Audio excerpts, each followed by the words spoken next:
Assalomu alaykum. Aralash bo'lim mavzusi 3-test bilan qilamiz. AP4 ekan. PD 5/2 topishimiz kerak PSni. Xo'p. Mana buni tashtiraman. Bu kvadrat diagonali, demak, mana burchaklar 45 gradusdan bo'lishi kerak.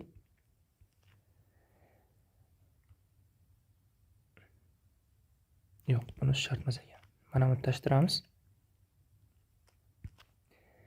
Bu kvadrat diagonali bo'lib 45 gradusdan 45. Demak, mana bu ACDP to'rtburchakka tashqalardan chizildi. Uning qaram-qarshi burchaklari yig'indisi 180 berish kerak. Shuning uchun mana bu yerga 135 gradus qoladi. Endi mana shu yerda bitta kosinus teoremasini qo'llab borib, ADni topib olaylik. ADni kvadrati teng 16 50 qo'shilgan ildizda 2 kara 4 kara 5 ildizda 2. Faqat kosinus teoremasini birdaniga qo'llab yozdim lekin. Teng 66 qo'shilgan 20 kara 2 40. Demak, ADni kvadrat teng 106. Endi mana bu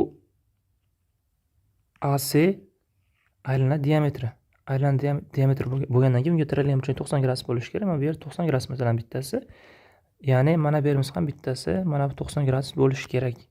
Yo'q, 45 qolar ekan demak. Demak, bu 90 gradus. Mana bu burchakni qaranglar, kvadrat tomoni A deb olsam, ya'ni o'sha ADni A deb olgan bo'lsam, mana bu kvadrat diagonali bu A ildizda 2 ga teng. Mana bunda Pifagor qo'llaymiz. 2a kvadrat teng 16 plus x kvadrat. Bizda a kvadrat deganimiz mana.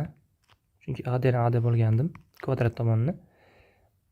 Demak, 2a kvadrat deganimiz 212 bo'ladi, teng 16 plus x kvadrat. X kvadrat teng 16 ni ayiramiz. 6 196 bo'ladi. X teng 14 ekan. Shu muntazam ko'p burchak berilgan. Bu ko'p burchakning A1 yoki A11 uchlaridan chiqmaydigan deganlar soni nechtalik so'ralibdi? Chiqmaydigan yoki deyilgan. Xo'p, ko'p burchakda xullas A1 dan chiqqan deganlar soni nechta bo'ladi? Ya'ni ixtiyoriy ko'p burchakda yoki masalan keling shu bitta 6 burchak o'zida ko'raylik. Tushuntirib beraman. Ya'ni hozir men 20 burchak chizib bilmayman. Mana bu A1. Shu 3 dan chiquvchi deganlar soni nechta bo'ladi? Mana bu bilan bu tutashtirilmaydi, chunki bular tutashtirsak kvadrat tomoni, ko'p burchak tomoni bo'ladi. Lekin bundan boshqa uchlarni tutashtiradigan bo'lsak, mana shu A1 bilan tutashtiradigan bo'lsak, boshqa uchlarni hammasi diagonal hisobiga o'tadi. Demak, hozir mana bu 3dan boshqa barchasi bilan tutashtiriladi. Ya'ni o'zi n-ta tomoni bo'lsa, demak 1 uchidan n-3 ta diagonal chiqadi. Ya'ni A1 dan n-3 ta diagonal chiqsa 20-3. Chunki bu 20 tomonli ekan. 20-3 17 diagonal chiqadi. A11 dan ham 17 diagonal chiqadi. Jam diagonal soni nechta bo'ladi?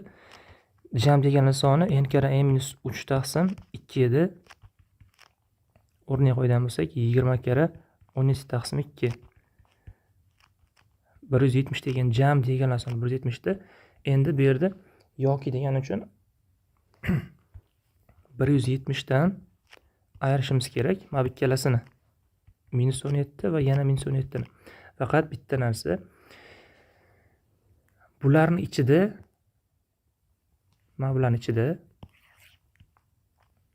A1, A11 diagonalimiz bor. Mana shu diagonal har ikkalasiga kiradi. A1, A11 diagonal ham bunda bor, ham bunda bor. Ya'ni hozir men 170 dan ichidan ikkalasini yig'indisini ayirib yuborsam, mana bu diagonalni 2 marta sanagan bo'laman. Ya'ni bu yerda bitta birni ortiqcha ayirib yuborgan bo'laman. Shuning uchun bitta birni qo'shib qo'yishim kerak. Teng 171 ayrilgan 34. 7 137 bo'lar ekan.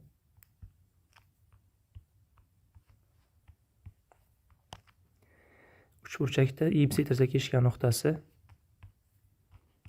AB4, BC3, AC2 asoslariga parallel chiziqlar.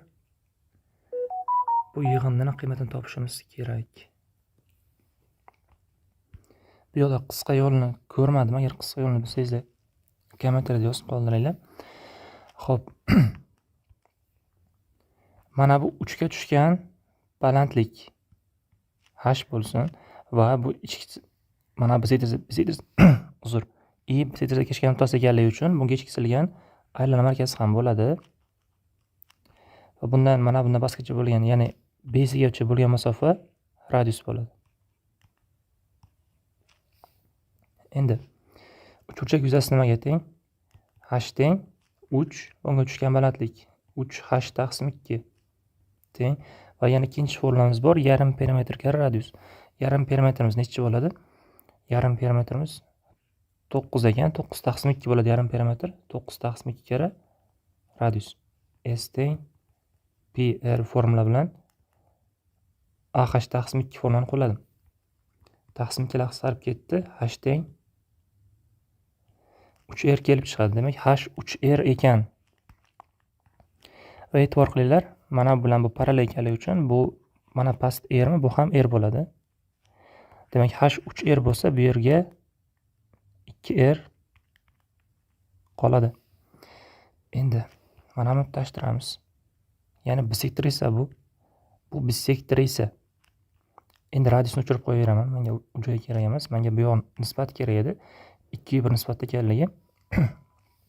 Endi mana bu A ni o'tkazdim, bu bisektor esa bo'ladi va u holda mana bu kesma nimaga teng bo'ladi? Bu kesmamiz, ya'ni tomonlarga proporsional bo'lishi kerak. Bisektor xossasi bu kesmani A desam, bu kesma 2A bo'lishi kerak. Bisektor xossasi bunga nisbat, bunga nisbat teng bo'lishi kerak. O'shandan kelib chiqadi. Va jam hisobda bu yig'inda 3 ga teng bo'lishi kerak. Ya'ni 3A teng 3A teng 1 bo'ladi. A 1 ekan, ya'ni mana masofamiz 1 ga teng ekan. Bisektor xossasidan topib oldim. Bu tarafimiz 2 ga teng ekan. Endi mana bu katta uchburchak bilan kichik uchburchagimiz o'xshash. Kattaning asosi 1, kichikning asosi B1 I. Kattaning balandligi 3R, kichikning balandligi 2R. B1 I teng ekan 2 taqsim 3 ga.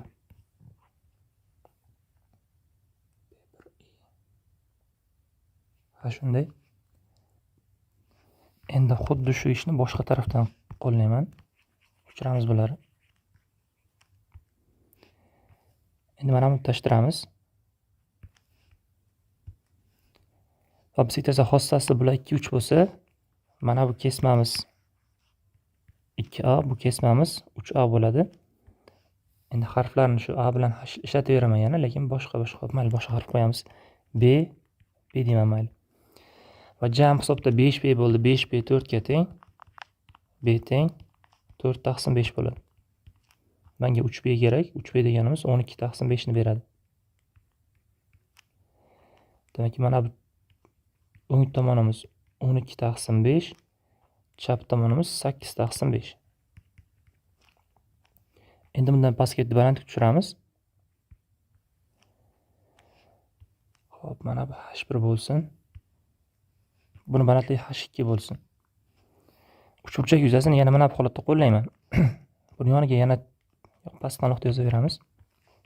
Uchburchak yuzasi 4, bunga tushgan balandlik taqsim 2. Va ikkinchi formula yarim perimetr kare radius. Yarim perimetr 9 taqsim 2 kare radius. Bular qisqarib ketdi. 4 H2 teng ekan 9 ta R ga. Ichkarana chizilgan. Uni markazi I bo'ladi. I dan pastga tushgan balandlik bu radius. Endi mana bu tengligimiz bor. Xo'p. h2 teng 9 r taqsim 4. Endi qaranglar, mana bu chiziqni davom qildirsam, pastda radius. Bu yer radius. Tepasi qancha bo'ladi? Ya'ni bu ham radius bo'lsa, bu taraf ham, mana balandlik, mana bu qismi ham radius bo'ladi, chunki parallel bo'ladi. Radius tepasiga nima qoladi? h2 minus r qoladi. h2 minus r qoladi. Ya'ni bundan r nayiradigan bo'lsak, 5r taqsim 4 qolar ekan. 5r taqsim 4 qoladi tepasiga. Mana bu uchburchak bilan bu o'xshash. Kattani asosi 12 taqsim 5, kichikni asosi A1 i, kattani balandligi, ya'ni o'sha h2 ni o'zi 9 taqsim 5, kichikni balandligi mana 5 9 r taqsim 5. Kichikni balandligi 5 r taqsim 4. Ya'ni bu yergacha bo'lgan balandlik kerak, bizga to'lig'i 9 r taqsim 4 edi. Yana xato yozdim-ku. 9 r taqsim 4 mana bu. Uzr. Kichikni balandligi 5 r taqsim 4. Taqsim 4lar rlar qisqarib ketdi. 12 taqsim 5 A1 i teng ekan 9 taqsim 5 ga. 5 lar qisqarib ketdi. A1 i teng ekan 12 taqsim 9 ga. 3 ga qisqartirib yuborsam 4 taqsim 3 ga teng bo'ladi. Endi 3-chi kesmamiz qoldi.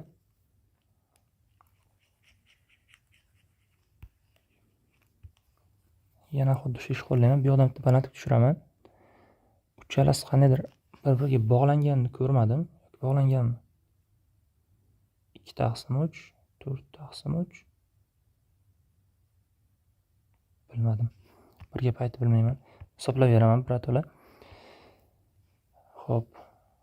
Ichkarida chizilgan aylan radiusi r bo'lsa, bundan pastga tushgan balandlik ham r bo'ladi. Aylana markazidan x deb olaylik, xolos. Mayli, r deb olamiz endi. R va tushgan balandligimizni h3 deb olaman.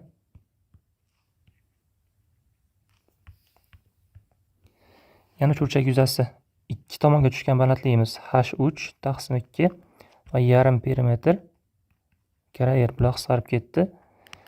h3 teng ekan 9 r taqsim 2 ga. Mana buni davom qildiradigan bo'lsak, mana bu taraf ham radius bo'ladi va tepaga h3 minus r qoladi. h3 minus r. Bundan r nayiradigan bo'lsak, 7 r taqsim 2 qoladi.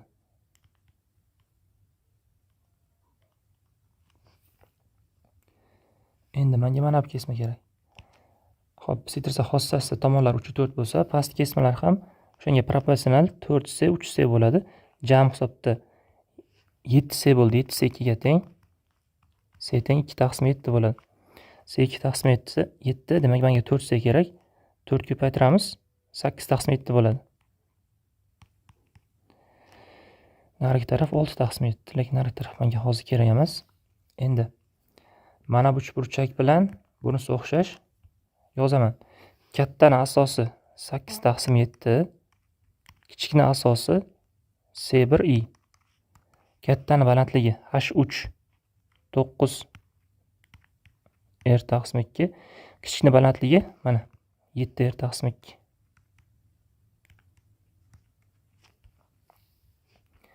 R taqsim 2 lar qisqarib ketdi. 8 taqsim 7 ci C1 i teng 9 taqsim 7 ga. 7 lar qisqarib ketdi. C1 i teng ekan. Xo'p, 8 taqsim 9 ga. 3tasi ham topildi. Endi qo'shaman bularni. 3 dan 2 qo'shilgan 4 taqsim 3 qo'shilgan 8 taqsim 9. 3 beramiz. Maxraj 9 bo'ldi. Surat 6 plus 12 plus 8. 26 taqsim 9 chiqar ekan. Qisqa yo'lini ko'rmadim, lekin topmadim. ABC teng yo'l uchburchakda ikkita yon tomoni. Xo'p, chizib olamiz birinchi bo'lib.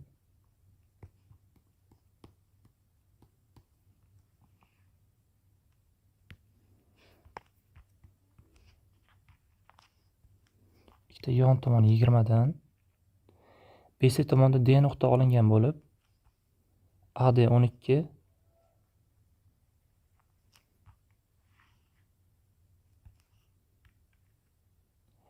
BC tomon uzunligi qabul qilish mumkin bo'lgan qiymatlarini toping debdi. BC tomon pastini. Uchburchak tengisligiga ko'ra BC tomon kichik bo'lishi kerak. Qolgan ikkita tomon yig'indisidan, ya'ni 20 plus 20 40 dan kichik bo'lishi kerak. Bu tarafi bor. Chap tarafi ikkita tomon ayirmasidan katta bo'lishi kerak. Ikkita tomon ayirmasi 0, ya'ni 0 dan katta. Yana bu tarafni yozish shartimiz, chunki BC tomon shundoq ham 0 dan katta bo'ladi. Tomon uzunligi 0 dan katta bo'ladi. Bu chegaramiz bor. Endi chap tomondan chegara qo'yishimiz kerak. Chap tomondan chegarani qo'yishga bizga mana bu yordam beradi. Endi hozir qanday qilib tushuntirish kerakligini bilmay turibman.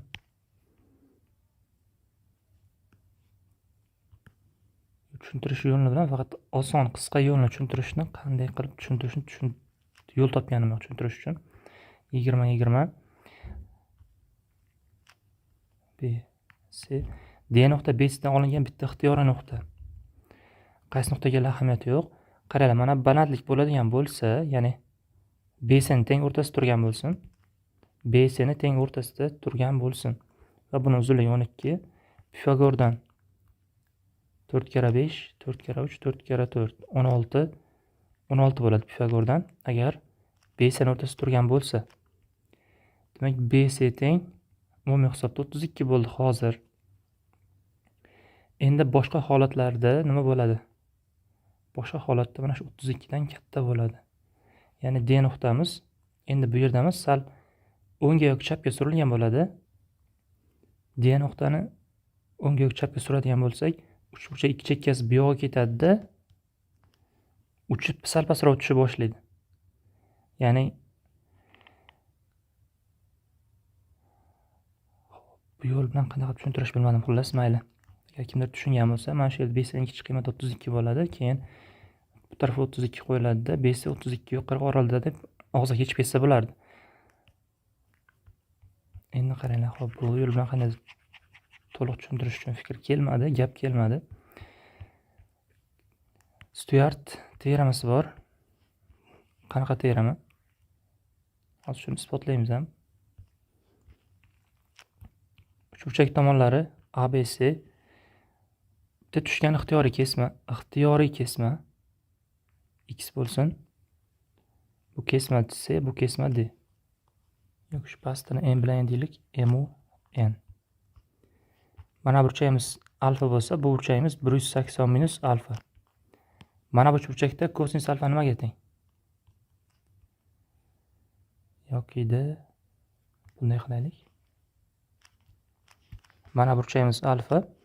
Mana bu burchakda kosinus alfa nimaga teng? Kichigida. Kosinus alfa teng a kvadrat qo'shilgan m kvadrat ayrilgan x kvadrat taqsim 2 ta am. Teng kattada nimaga teng? A kvadrat qo'shilgan m plus n qas kvadrat ayrilgan b kvadrat taqsim 2 kara a kara m plus n. 2 aloq sarib ketdi. Qolganini proporsiya qilib boraman. M a kvadrat qo'shilgan m ni kubi yoki hozir qisqaroq yo'l. Mayli yozaveraman. M ni kubi minus mx kvadrat plus n a kvadrat plus m kvadrat n minus nx kvadrat teng. Endi buni bu yoqni ko'paytirib yozaman. M a kvadrat plus m ni kubi plus 2m kvadrat n plus m n kvadrat ayrilgan m b kvadrat. Bu bilan bular qisqarib ketdi, bular ham qisqarib ketdi. Xo'p, boshqa mana bu bilan bu qisqarib bu yerda bitta m kvadrat n o'zi qolar ekan.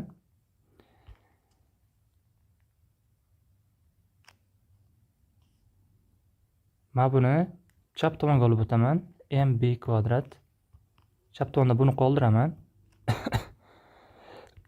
na kvadrat teng. Buni ham o'ng tomonga olib o'taman. Buni ham chap tomonga olib o'tar ekanman. Buni yoniga yozishim kerak.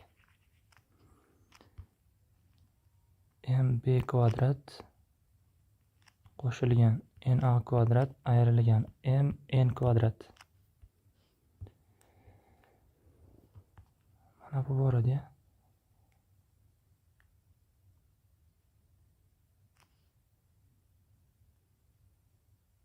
Chalkashib ketdim, to'xtalib qaytadan yozib olay.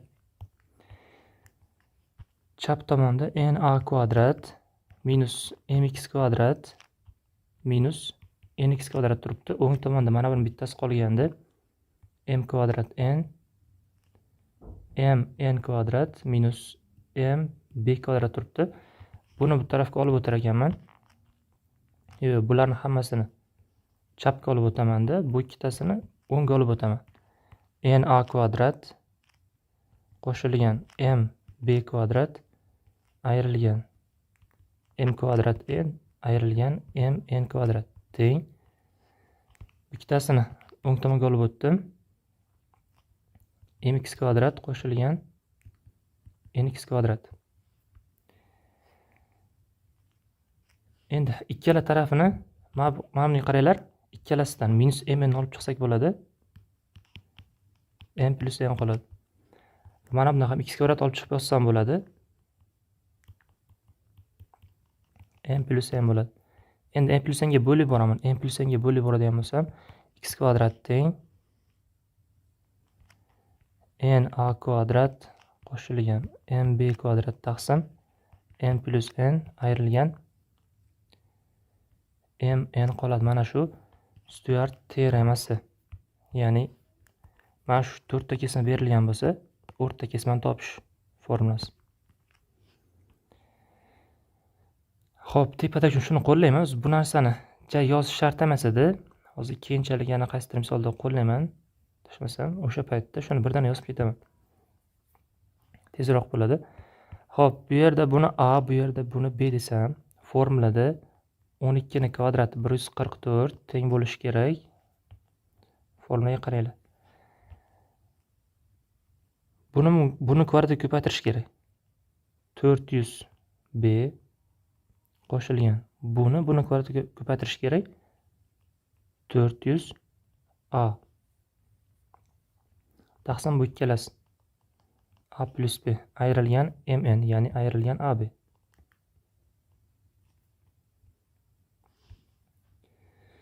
Bir 144 teng bo'ladi. Bu yer 400 ni beradi. Ayrilgan ab. ab teng ekan 256 ga. ab 256 ekan. Xo'p, bizga bc nimaga teng? bc a plus b ga teng. a plus b ni ya'ni ko'shtinsini qo'llab yuboradigan bo'lsak, bu katta yoki teng 2 ildizost ab dan. Ildizost ab dan 16 chiqadi. Qo'ysak 32 dan bo'ladi. Demak, a plus b katta yoki teng ekan 32 dan. Bundan kelib chiqadi bc ham 32 dan katta yoki teng ekan. Ana bu endi to'liq yechim bo'ldi. Lekin pastdagi aytib o'tganim banallik tushirib olamiz. O'sha paytda eng kichik bo'ladi deb olganim, agar tushunib olgan bo'lsangiz, o'sha bilan birdaniga qissagina yo'lda ishlab qo'yar edik. Faqat isbot bilan deb bu yo'lda tushuntirib ketdim. Yozib qo'ysa bo'ladi, buni Stewart teoremasi deb. Keyingi savol. Xo'p, 5-savolimiz. Kvadratning ichida tasodifiy nuqta tanlandi. Nuqtadan kvadrat tomonlarga bo'lgan masofalardan eng qisqasi d1 ga, kvadrat diagonaligacha bo'lgan masofalardan eng qisqasi d2 ga teng debdi. d1 d2 dan kichik bo'lish ehtimolini toping. Xo'p, bu yerda ichidan bitta nuqta olinadi. Ya'ni bu yerda hozir yuza bo'yicha hisoblayman ehtimollikni. nuqtani qayerdan, qaysi sohadan olish mumkin? Mana shu kvadrat ichidan olamiz. Ixtiyoriy joydan olishimiz mumkin. Ixtiyoriy joydan. Bu soha yuzasi, deylik kvadrat tomonni a deb olsam, sohaning yuzasi a kvadrat bo'ladi. Ya'ni umumiy soha a kvadrat. Endi nuqtani qayerdan olsam mana shu shart bajariladi. Ya'ni ichidagi qaysi sohalardan olsam mana shu shart bajariladi. Xo'p, bunda nima qilamiz? Buni o'zi 4 ta bo'lak ajratib qo'ygan. Biz 4 taga emas, 8 ta ajratib olamiz. Ya'ni bunaqasiga ham bo'lamizda.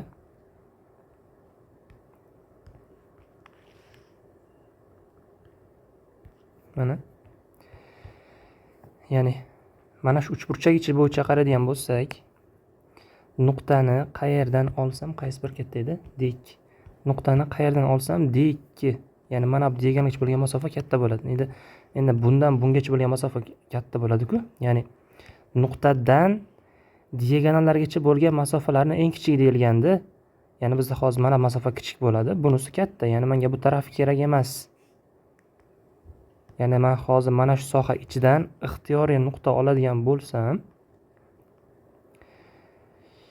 o'sha nuqtamiz endi mana bu diagonalgacha bo'lgan masofasi eng kichik bo'ladi-da, bungacha bo'lgani katta bo'ladi. Ixtiyoriy joy, masalan, bu yerdan olsak, bu kichkina, narigi taraf katta. Yoki nariroqdan olsak ham xuddi shunday bo'ladi, xolos. Mana buni ustidan oladigan bo'lsak, teng bo'ladi. Lekin bu tarafdan oladigan bo'lsak, mana bu diagonalgacha bo'lgan masofa hissa bo'ladi. Xo'p, endi qaranglar. Buni qanday aniqlashtiramiz? Mana bu yerdan bitta bisektor o'tkazamiz. Bisektor esa bular 22,5 dan bo'ladi. Chunki diagonal 45 gradusda kesishadigan bo'lsa, chiqadigan bo'lsa, bu 22,5 dan bo'ladi. Bisektorsi bo'lgandan keyin.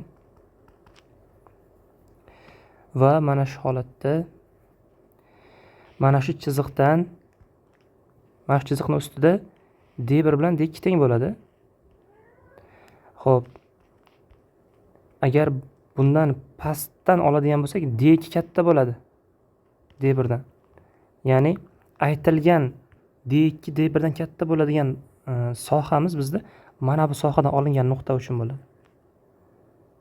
Agar tepadan oladigan bo'lsak, bu D2 bu D1.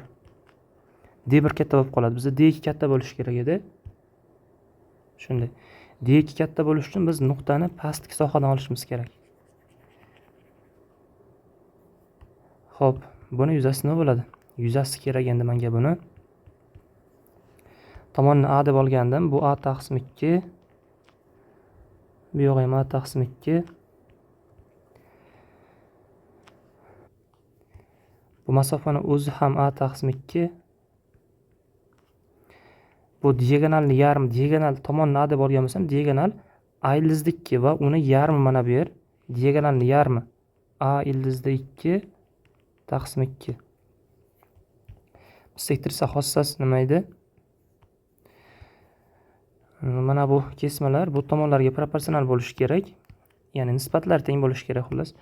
Bu ikkalasi nisbat nima bo'ladi? Qaranglar, bu ikkalasi nisbati ildizda 2 ni beradi. Ya'ni mana bu kesmamiz mana bu yer. Bisektor xossasidan ildizda 2 A bo'lsa, bu yerim ildizda 2 X bo'lsa, bu yerimiz X bo'ladi. Chunki nisbatlari teng. Buni bunga nisbati va buni bunga nisbati teng. Bisektor xossasi o'shanga moslab yozib oldimda, X ildizda 2 X deb. Va bularning yig'indisi nimani berish kerak? A taqsim 2 ni berish kerak.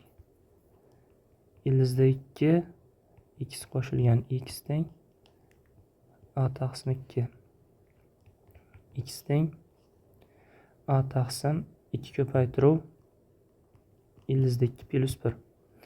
Ildizda 2 minus 1 ko'paytirib yuborsak, A kara ildizda 2 minus 1 taqsim 2 bo'ladi. Uchburchak yuzasi nima bo'ladi? Mana buni yuzasi X, ya'ni mana bu taqsim 2, X ko'paytirilgan A taqsim 2 ko'paytirilgan 1 taqsim 2, ya'ni taqsim 2 ham bor. Shu uchburchak yuzini yozdim xullas. Bundan nechta bor? 8 ta. Mana bu yerdagi har bitta soha uchun bittadan bor. Ya'ni 8 ta bor bundan. Endi mana bu 8 bilan pastdagi 3 qisqarib ketdi. A kvadrat ko'paytirilgan ildizda 2 minus 1 ekan. O'rni yopib kelib qo'yamiz. Suratga buni qo'yishimiz kerak edi.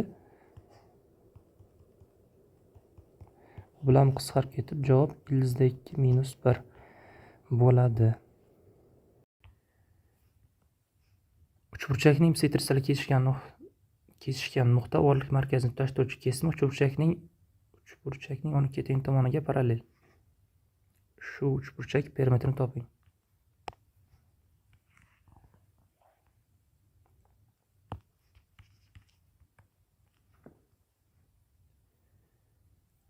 Og'irlik markazi mana bu yerda bo'lsin, J. Mana bisektrisalar kesishgan nuqtasi I. Mana bu IJ kesma uchburchakning 12 teng bo'lgan asosiga parallel, pastga parallel ekan. Uchburchak perimetri so'ralibdi.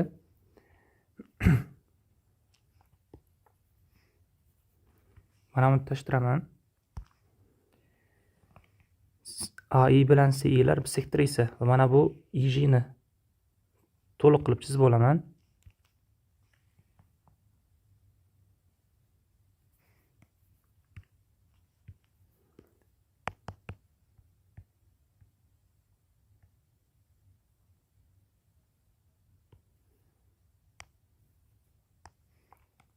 Hozir bir minut.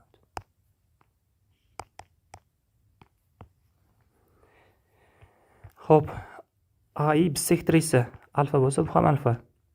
Va mana bu asosga parallel ekanligi uchun, bu yer alfaligi uchun bu yer ham alfa bo'ladi. Xuddi shunday bu yer gamma bo'lsa, bu ham gamma. Asosga parallel ekanligi uchun bu burchak bilan mana burchak teng bo'lishi kerak. Bu yer ham gamma bo'ladi. Bu yerni A desam, bu ham A ga teng. Bu yerni B desam, bu ham B ga teng. Endi mana bu BJ mediana bo'ladi va medianlar J nuqtada 2 bir nisbatda bo'linadi. Ya'ni mana bu yer 2m bo'lsa, bu yer m ga teng. Katta uchburchak bilan kichik uchburchagimiz o'xshash. Xo'p, shuni qo'llaymiz. Kichikni asosi A plus B, kattaning asosi 12, kichikni medianasi 2m, kattaning medianasi 3m. Bu bilan qisqarib 4 qoldi. Demak, A plus B teng 8 bo'lar ekan. A plus B 8 ga teng. AB tomon uzunligini x, BC tomon uzunligini y deb olsam, bu yerga A ketgan bo'lsa, mana bu yerga x minus A qoladi. Xuddi shunday pastga B ketgan bo'lsa, bu yerga y minus B qoladi. O'z birdan shuni qo'llasam bo'lar ekanda. Ha, bu narsa shart emas ekan. Endi qaranglar. Mana bu uchburchakni katta uchburchakka o'xshash deb aytgandim. Buni perimetri nima bo'ladi? Buni perimetri nima bo'ladi? Tomonlarni qo'shib ko'ringlar, x plus y bo'ladi perimetri. Taqsim kattaning perimetrini nimaga teng? Perimetri 12 plus x plus y ga teng. Teng. Kichikni medianasi 2m, kattaning medianasi 3m. Bular qisqarib ketdi.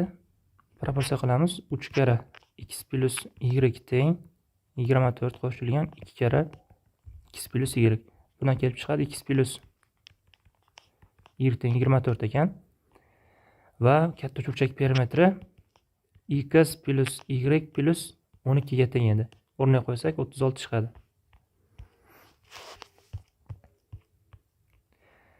ABC muntazam uchburchakka ichkisilgan aylana va uchburchak xullas mana shu chizmada aytgan uchburchak tomoni 8 bo'lsa, bo'linsa yuzasi topishimiz kerak. Uni topish uchun uchburchak yuzasidan shu 4 ta doira yuzasini ayirib borishimiz kerak. Bizga buning uchun bularning radiuslari kerak. Xo'p, buni radiusi nima bo'ladi? Muntazam uchburchakka ichkisilgan aylana radiusi. Bu balandlik 3 dan 1 qismiga teng. Balandlik tushiradigan bo'lsak, tomon 18, bu yer 9 dan bo'ladi. Balandlik 9 ildizosida 3, to'zam uchburchakda ichki silingan radiusi balandlikning 3/1 qismiga teng. Ya'ni 333 ekan. Mana katta yer deb qo'yaveraylik. Buni radiusi katta yer. Katta yer topildi. Buni radiusi x deb olay. Hop, bizga x kerak. Mana bu 30 gradus. Bu yoq ham 30 gradus. Bu jam hisobda qancha bo'ladi? Ikkita yer bo'ladi, to'g'rimi? Ikkita yer bizda 663. Ya'ni pastga 663 ketgan bo'lsa, mana bu yerga 363 qoladi. Va mana bu yer kichiklarning radiusi x ga teng. Keyin mana bu yerga nima qoladi? Mana bu yerga 363 minus x qoladi. 30 gradus qarshisida ketadi x. Gipotenuza mana bu. Demak, gipotenuza bundan 2 barobar katta bo'lishi kerak. 30 gradus qarshisida ketadidan 2 barobar katta bo'ladi. Demak, 2x teng 303 arling x ga 3x teng 303 x teng 363 ekan. Uchburchak yuzasi tomon 18 bo'lsa, yuzasi 324 3 taqsim 4 ga teng. Ayiramiz katta doira yuzini. Pi r kvadrat 27 pi. Ayiramiz, mana bundan 3 ta bor. 3 ta yuzasi pi x kvadrat, pi x kvadrat deganimiz 3 ni beradi. Bu bilan qisqarib 81 bo'ladi. 81 3 ayrilgan 36 pi bo'ladi.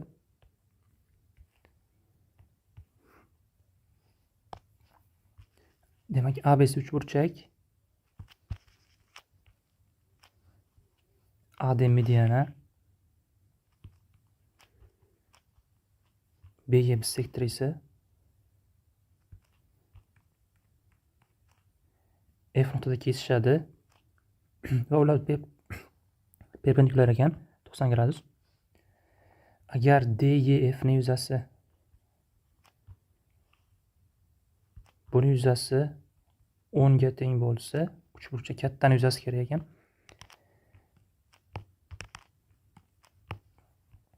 Mana bu uchburchagimizda mana bu kesma ham balandlik ham bisektrisa bo'ldi. Demak, bu teng yo'lli bo'ladi va mana bu kesmalar ham teng bo'ladi. Teng yo'lli bo'ldi. Yana bu kesma ham bunga teng.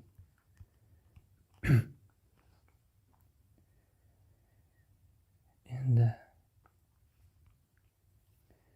pastda mana bu uchburchagimizda mana bu EF kesma ham balandlik bo'ldi, ham mediana bo'ldi. Ya'ni pastdagi ham teng yo'lli bo'ladi. Mana bu bilan bu teng. Buni yuzasi 10 bo'lsa, bu yoq ham 10 ga teng bo'ladi. Endi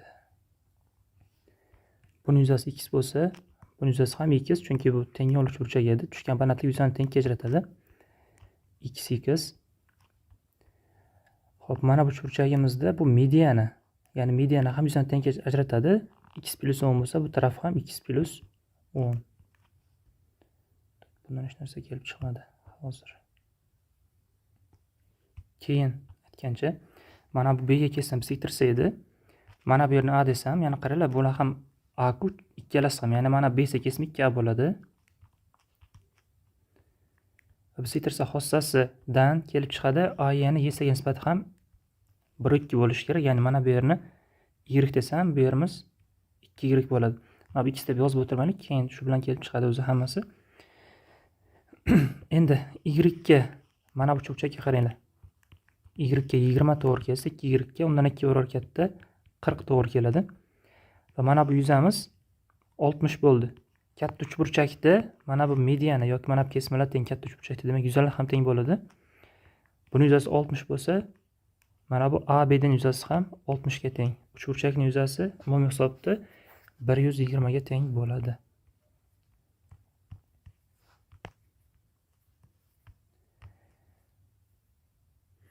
Ikkalasi ham kvadrat chizmada berilgan va bo'yalgan soha degan mana bu sohani so'ragan.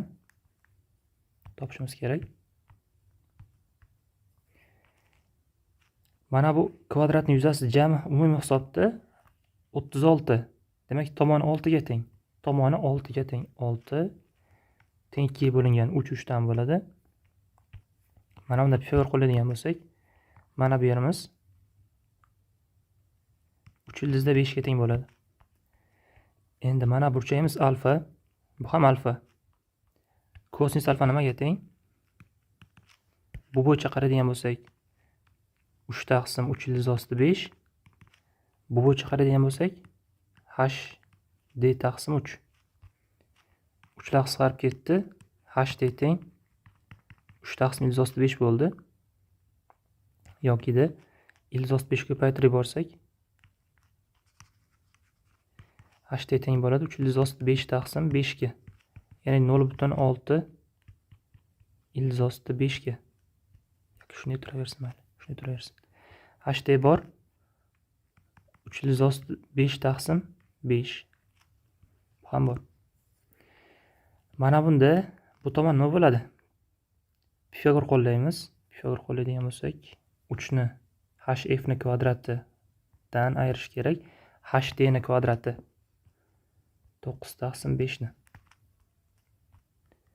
Va bu 45 36 taqsim 5 bo'ladi. Ya'ni bu yerimiz 4 taqsim ildiz osti 5 ekan.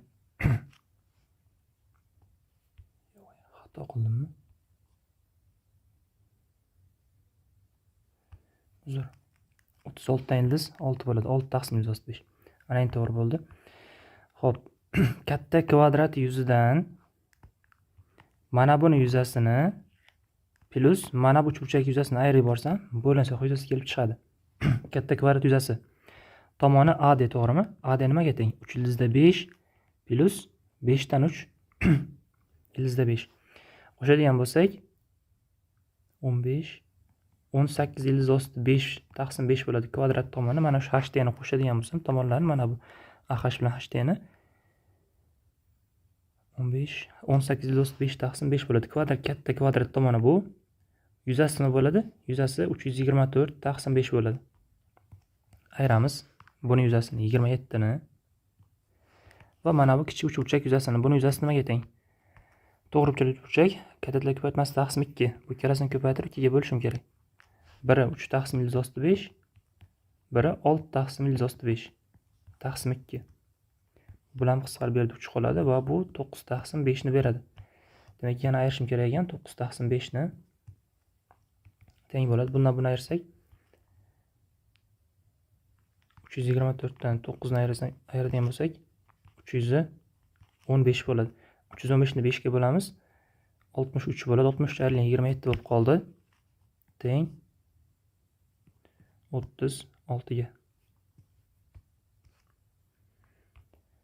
ABC uchburchakda PQ mosroshda chizib olaylik.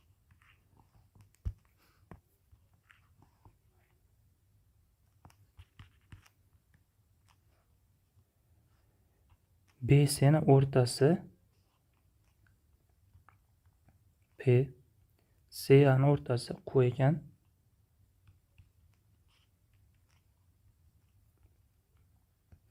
R nuqta AB tomonidan 2 bir nisbatda bo'ladi. Qayerdan boshlab? B'dan boshlab, A'dan boshlabmi? Yozishiga qarab olaveraman. AB debdi, ya'ni A'dan boshlab deb olaveraylik. A'dan boshlab 2 bir nisbatda bo'ladigan bo'lsa, mana bu yerimiz R, bu yerimiz 2, bu yerimiz A. Lekin yozish kerak edi qaysi tomondan, qaysi uchidan boshlab. Xo'p, keyin AP, BQ, CR kesimlar kesishdan AP, BQ, CR kesishidan hosil bo'lgan uchburchak yuzi ABC uchburchak yuzidan qanday qismini tashkil qiladi? Ya'ni mana buni yuzasini qanday qismini tashkil qilishini so'rabdi. Kattanida, katta bo'yicha. Xo'p.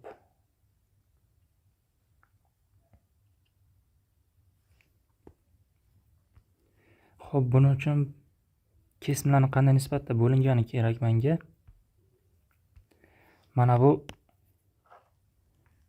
AP bilan BQ median ekanligi uchun 2 bir nisbatda bo'linadi mana bu yerda. 2 bir nisbatda bo'linadi. Har ikkalasi.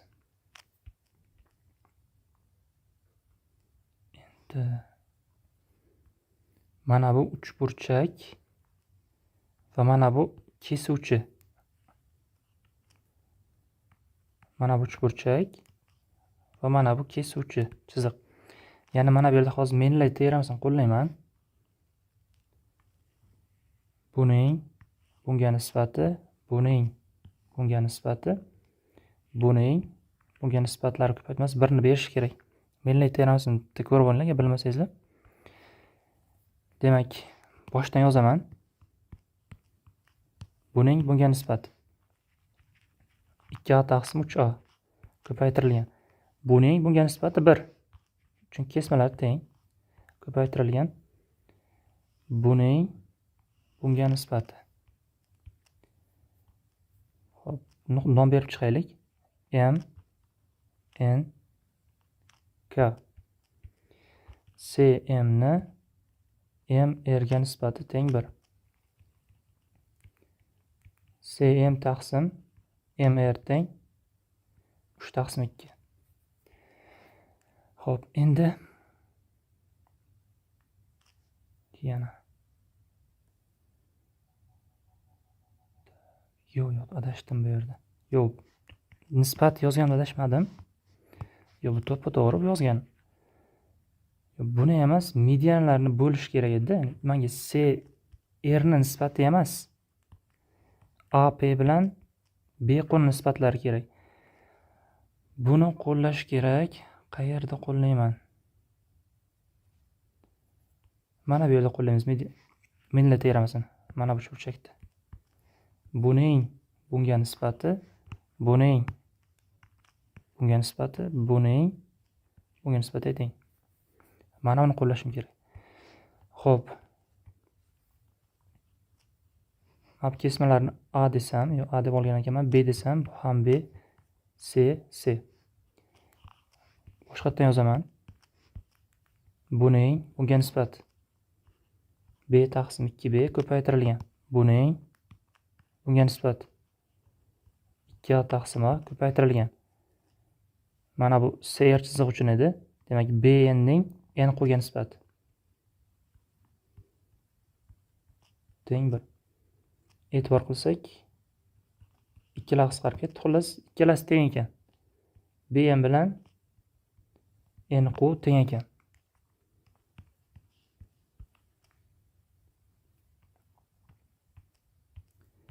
Mana bu KQni K bu yerda uchburchakning mediani kesishgan nuqtasi.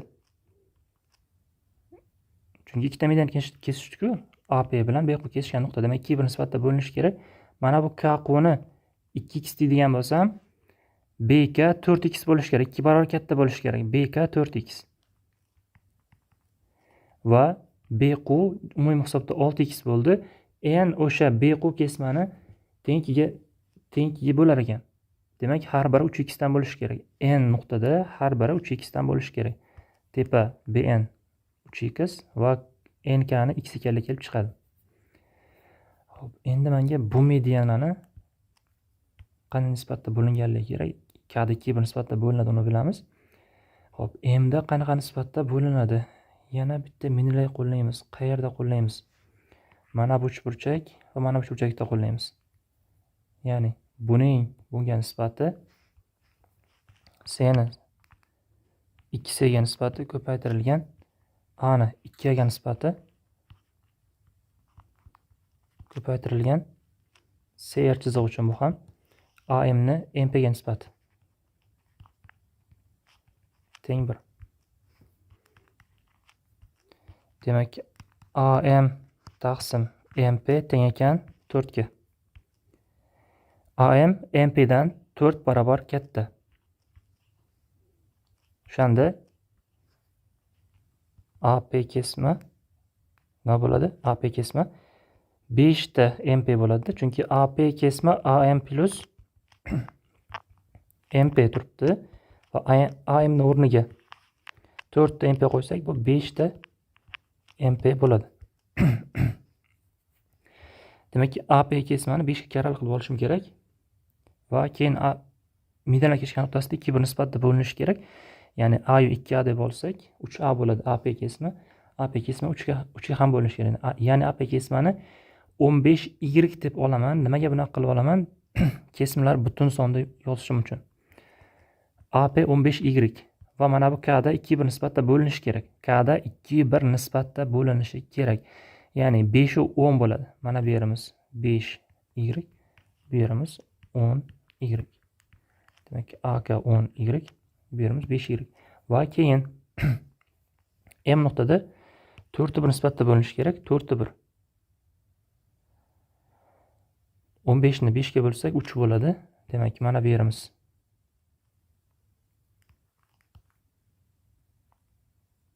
3y, bu yerimiz to'lig'i 5y edi. Bu yerimiz 2y bo'ladi. Nisbatdan yozib chiqdi. Mana tekshirib ko'ringlar. AM bizda 12y, MP bizda 3y, nisbat 4 ni beradi. Mana shu nisbatlar orqali belgilab yozib chiqdim, bo'ldi. Endi yuzani hisoblaymiz.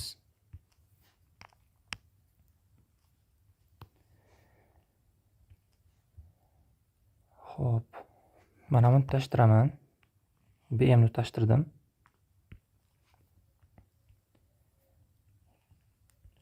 Buni yuzasini A desam, asos tomoni x, buniki 3x demak, bu 3 barobar katta bo'ladi, buni yuzasi 3a bo'ladi.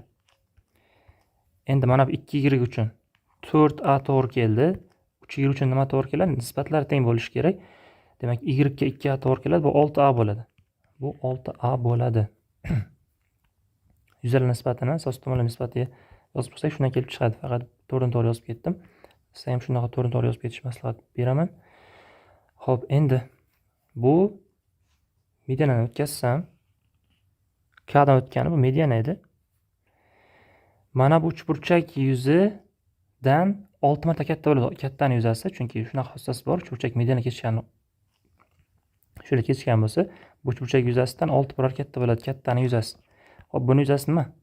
Buni yuzasi hisoblab chiqinglar. 10a ni beradi. Demak, kattani yuzasi 6 barobar katta dedim. ABC ni yuzasi demak bu 10a, ABC ni yuzasidan 6 barobar katta, 60a bo'ladi. Va mana kichiknani yuzasini a deb olgandim. Ya'ni nisbat nima bo'ldi? O'rtadagi m nk ni yuzasi a edi. Nisbat so'ralgan, nisbat 1/60 bo'ladi. Qisqa yo'lni bilmadim, lekin mana shu ikkita menlar qo'llab shu orqali keltirib chiqarsak bo'ladi. AB 6, BC 9, CA 11, AK ni K degan nisbatini toping. Mana bu A ga kesma nimaga teng? Bu ikkalasi yig'indisidan buni ayirib 2 ga bo'lish kerak edi. 6 plus 11 minus 9/2. Teng, bu ikkalasi 2 bo'ladi. 8/2 4 chiqargan. A ga kesma 4. To'lig'i 11 bo'lishi uchun bu yerga 7 qoladi. Bu yer 7 bo'lsa, C da ham 7, bu yer 9 bo'lishi uchun bu yerga 2 qoladi. Endi AK ni K degan nisbat. Bu yog'i 4 bo'lsa, bu yog'i ham 4, to'liq 6 bo'lishi uchun bu yerga 2 qoladi. Menlar teoremasini qo'llaymiz. Mana bu uchburchak va mana bu uchburchaklar. Buning bunga nisbati 2 ni 9 ga nisbati ko'paytirilgan. Buning bunga nisbati 7/4 ko'paytirilgan. AK ni K degan nisbati teng 1 bo'lishi kerak. Bu bilan qisqarib 2 qoladi pastda. Demak, AK taqsim KD teng ekan 18/7 ga. Menlar teoramasi bilan chiqdi. Tomonlari shu bo'lgan uchburchakka tashqi chisilgan aylana markazidan uning tomonlarigacha bo'lgan masofalar yig'indisini toping debdi. Tashqi chisilgan aylana markazidan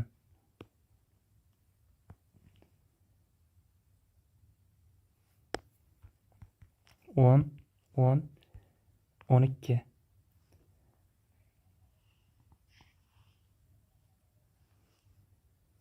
Xo'p, birinchi aylana chizib olaylik, keyin uchburchak chizamiz.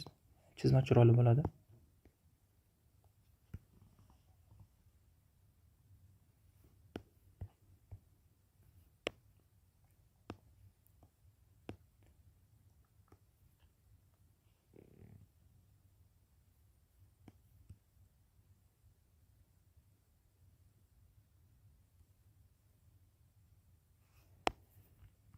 10, 10, 12.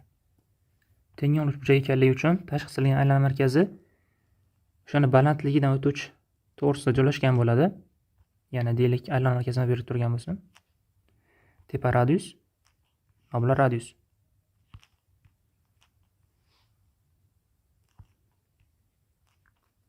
Perpendikulyar. 6 dan bo'ladi.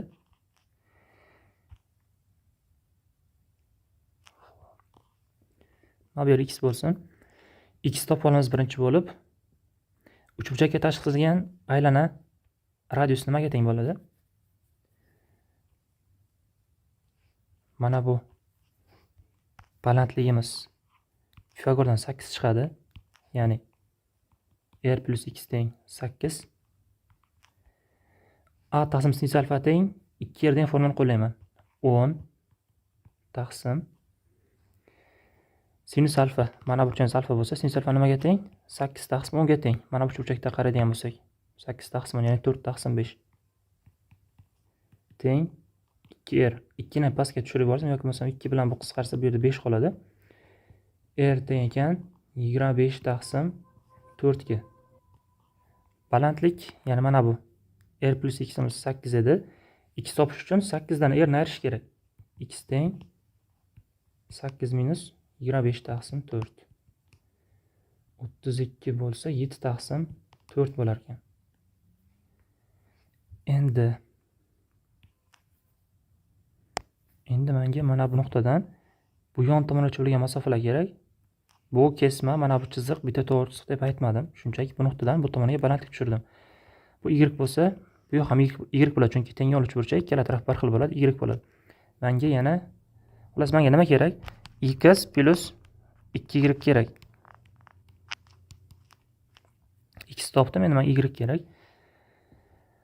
Xo'p, y topish uchun nima qilamiz? Mana bu x imiz 7 taqsim 4 bo'ldi. Yuzasidan foydalanamiz. Yuzasidan yoki bo'lmasa, to'xtanglar, bu osonroq yo'li bor ekan. Uchburchagimiz teng yo'lli, chunki radius teng yo'lli. Bu tushgan kesim tengga ajratadi. 5, 5. Radius bizda 25 taqsim 4. Pifagor qo'llaymiz, bo'ldi. Y kvadrat teng radiusni kvadrati, gipotenuzani kvadrati 625 taqsim 16 ayrilgan 5 ni kvadrati 25 teng 25 ni olib chiqsam 25 taqsim 16 qoladi, ayrilgan 1 teng 25 kira 9 taqsim 16. Demak, ildiz oladigan bo'lsak, y teng 5 3 4 15 taqsim 4 bo'lar ekan. O'rniga olib kelib qo'yamiz. X bizda 7 taqsim 4 edi. 2y deganimiz 30 taqsim 4 bo'ladi.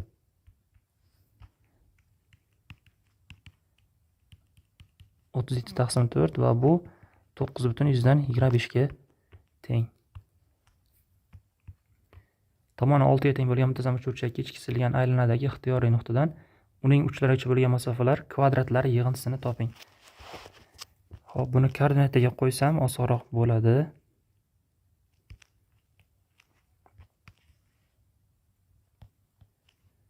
Muntazam uchburchak chizib olaman.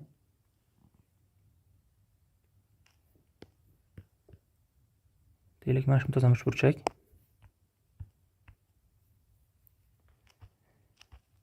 Bu nuqtaning koordinatalari 0 va 0. Ichki aylana chizamiz.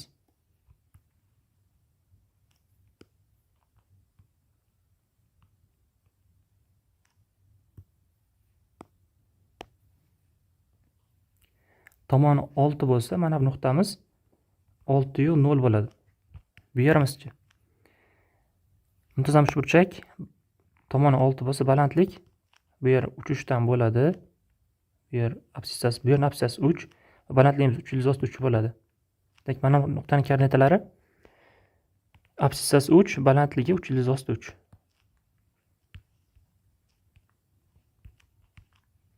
Endi bu aylanadan bitta nuqta olamiz. Ixtiyoriy nuqta, ahamiyati yo'q, qaysi nuqta ekanligini.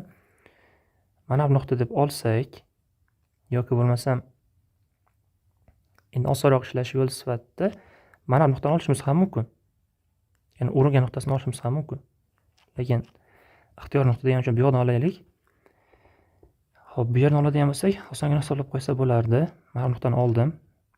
Bu nuqtaning koordinatalari A yu B bo'lsin. Endi shu nuqtadan uchburchakning uchlarigacha bo'lgan masofalarning kvadratlari yig'indisi so'ralgan. Xo'p. Bu nuqtani P deb olsam, uchburchak uchlarini A, B, C deb olsam, menga nima kerak? AP ni kvadrati, BP ni kvadrati, CP ni kvadrati kerak. Xo'p, AP ni kvadrati bizda nimaga teng? Ikki nuqta orasidagi masofa formulasini qo'yadigan bo'lsak, A kvadrat plus B kvadratga qo'shilgan BP ni kvadrat nimaga teng? A minus 3 ning kvadrati. Tak, mana shuni pastdan yozib olay shuni, chunki hozir bu yerga sig'maydi. Endi BP ni kvadratini yozyapman. Ikki nuqta orasidagi masofa formulasi A minus 3 ning qavs kvadrati A kvadrat 6A plus 9 qo'shilgan B minus 3 ildizli 3 ning qavs kvadrati B kvadrat ayrilgan 6 ildizda 3 B qo'shilgan 27 qo'shilgan CP ni kvadrat A minus 6 ning qavs kvadrati, ya'ni A kvadrat minus 12A plus 36 qo'shilgan B ni kvadrat. Xo'p. Endi soddalashtirib olamiz buni. Teng A kvadrat 1, 2, 3 ta bor. 3 ta kvadrat B kvadratdan ham 3 ta bor. 3B kvadrat. Endi A lik bu bitta va mana bu yerda bitta. Minus 18A. Endi B lik. B lik faqat mana shuni o'zi ekan. Minus 6 ildizda 3B. Va son. Bu ikkalasi 36. Bu bilan 36 72 bo'lar ekan. Mana shunga teng. Biz shuni hisoblashimiz kerak. Endi aylana tenglamasi nimaga teng? Aylana markazi. Aylana radiusi nimaga teng? Tomoni 6 bo'lsa, ichki aylana radiusi nimaga teng? Xo'p, balandlik tushiradigan bo'lsak, balandligimiz 3 ildizda 3 edi. Muntazam uchburchakda ichki aylana radiusi balandlikning 3 dan 1 qismiga teng. Ya'ni 3 ildizda 3 balandligimiz bo'lsa, o'rniga qo'ysak, ichki aylana radiusi ildiz osti 3 bo'ladi. Demak, mana bu nuqtamiz bor. Buning koordinatalari nima bo'ladi? Koordinatalar nima bo'ladi? Past uchligini bilamiz, chunki aylana uringan nuqtasi muntazam ekanligi uchun tomon o'rtasiga urinadi. Past 3. Balandlik nima? Balandlik radiusda. Radius ildizda 3. Demak, markaziy koordinatalari 3 ildiz osti 3 ekan. Radius ildiz osti 3 ekanligi uchun mana balandligimiz 3 ildiz osti 3 va mana masofa A sining o'rtasiga uringanligi uchun bu masofamiz 3 ga teng. Aylana tenglamasi nimaga teng? X minus 3 ning qavs kvadrati qo'shilgan y minus ildiz osti 3 ning qavs kvadrati teng r kvadrat radius mana. Ya'ni radiusning kvadrati 3 ni beradi. Endi mana bu A yu B nuqtamiz shu aylanaga tegishli. Ya'ni A yu B nuqtani olib kelib bu yerga qo'yishi mumkin. Qo'yamiz A ni o'rniga X ni o'rniga A qo'yamiz. Y ni o'rniga B qo'yamiz. Teng 3. Ochib chiqamiz qavslarni. A kvadrat minus 6A plus 9 B kvadrat minus 2 ildizda 3 B qo'shilgan 3 teng 3. Tak. Bu bilan bu qisqarib ketdi. A kvadrat minus 6A plus B kvadrat minus 2 ildizda 3 teng ekan minus 9 ga. Endi qaranglar, mana bu teng. 3 ni olib chiqsam mana bu yerda A kvadrat qo'shilgan B kvadrat minus 6A minus 2 ildizda 3 B bo'ladi. qo'shilgan 72. Mana bu ifodani -9 ga tengligi bor. -9 qo'yadigan bo'lsak, 3 karra -9 qo'shilgan 72. 72 ayrilgan 27 bo'ldi. Ya'ni bu 45 ga teng.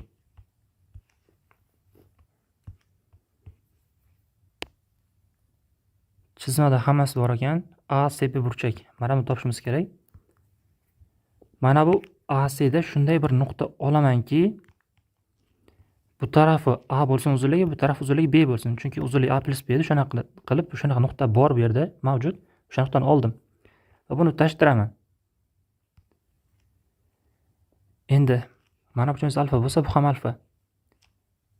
Mana bu burchak bilan bu burchak aynan teng bo'ladi. TB alomotiga ko'ra AB, ya'ni bu kesma A, bu kesma A de. Burchak alfa.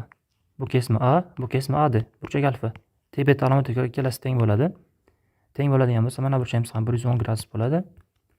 Demak, mana burchamiz 70 gradus bo'ladi, chunki yoyiq yoyiq burchak 180 gradus berish kerak, 70 gradus bo'ladi.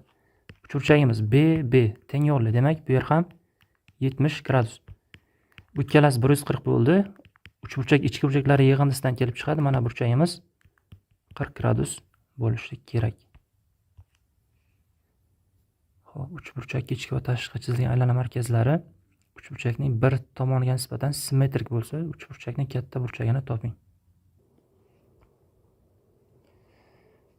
Ichki va tashqi chizilgan aylana markazlari. Xo'p, uch burchak chizib olaylik. Birinchi aylana chizaylik.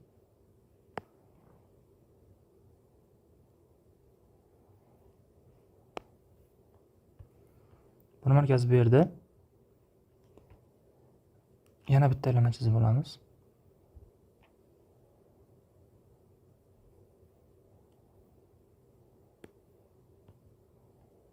Simmetrik bo'lsa, simmetrik.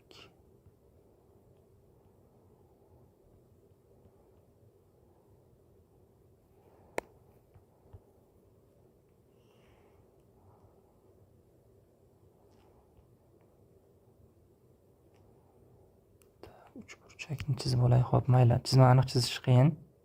Qanaqa bo'ladi u bilmadim, qanday chizilishi kerak u. Yana aniq chizaman desam vaqt ketib qoladi. Xo'p, qaranglar.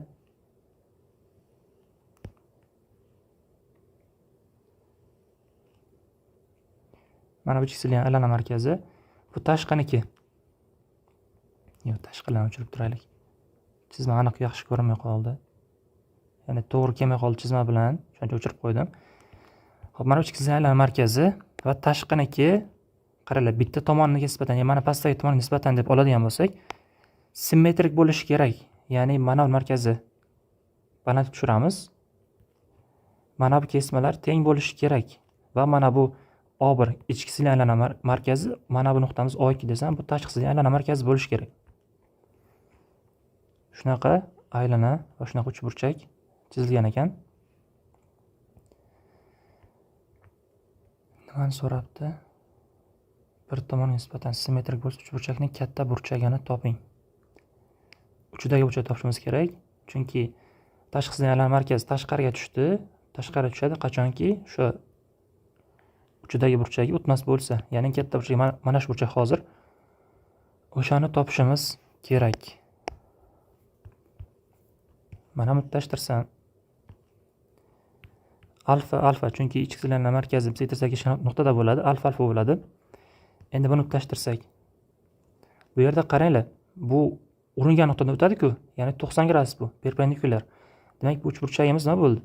Mana bu tushgan kesma ham balandlik, ham mediana bo'ldi. Demak, teng yo'lli bo'ladi va teng yo'lli bo'lgandan keyin bu tushgan kesma sektorisa ham bo'ladi. Bu ham alfa bo'ladi.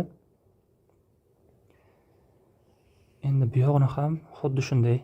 Bu ham sektorisa.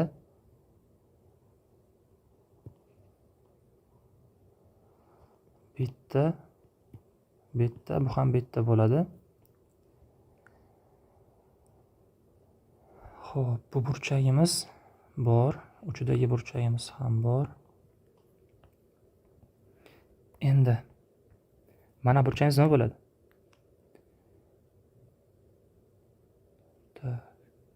o'zi bunday olib qaraganda bu ikkalasi teng ham bo'lar ekan.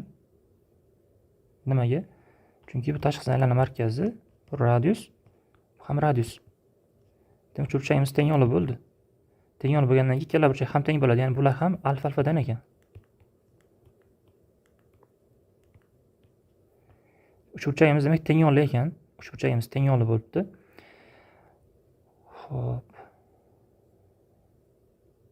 Teng yo'li bo'ladigan bo'lsa, mana bu o'zi mana bu kesma to'g'ri uchiga borishi kerak edi. Chunki teng yo'l uchburchakda uchidan tushgan balandlikda yotgan bo'ladi ichki aylana markazi. Ya'ni bu o'sha tashqi aylana markazidan ham o'tishi kerak edi. Mayli, ahamiyati yo'q, endi u yo'qlarini shu orqali topsak ham bo'ladi.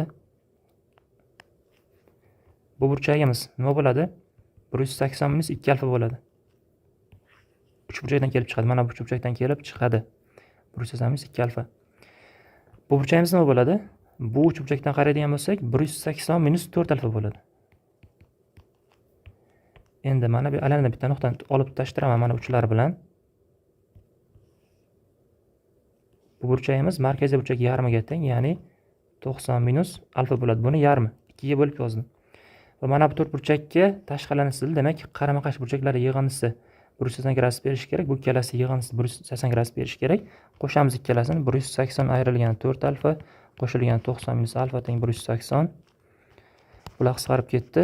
5 alfa teng 90, alfa teng 18 gradus. Alfa 18 gradus bo'ladigan bo'lsa, bizga mana burchak kerak edi. 180 ayrilgan 4 alfa kerak edi. 4 alfa deyamiz 72 bo'ladi. Demak, javob 108 gradus ekan. Mana bu bitta chiziq qilib chizib olsak, balkim bundan ham osonroq topardik burchagini. Bilmagandim mana. Kvadrat tomoni 20 ga teng bo'lgan soha yuzini toping. Xo'p. Mana shu CE BF ga o'xshagan, ya'ni o'sha bilan teng kesmani o'tkazib olaman. Ya'ni BF chiqdi, CE chiqdi, A dan mana bu nuqtamiz, mana kesma chiqadi. Bu nuqtamiz M bo'lsa, AN chiqdi. D dan mana bu chiqadi. M. Mana shu CE bilan BF ga teng bo'lgan kesmalarni tushirib oldim. Ya'ni nima demoqchiman? Bunda mana bu yuzi A bo'lsa, bular ham hammasi A dan bo'ladi-da. Faqat o'sha kesmalar nisbatan qarasak, bular ham o'sha bo'lgan sohani beradi. Kvadrat kelgani uchun hammasi teng. Hammasi A dan, bizga endi A kerak. Xo'p. Mana bu, mayli. Mana bu yerdan balandlik tushiraman. BF ni davomiga.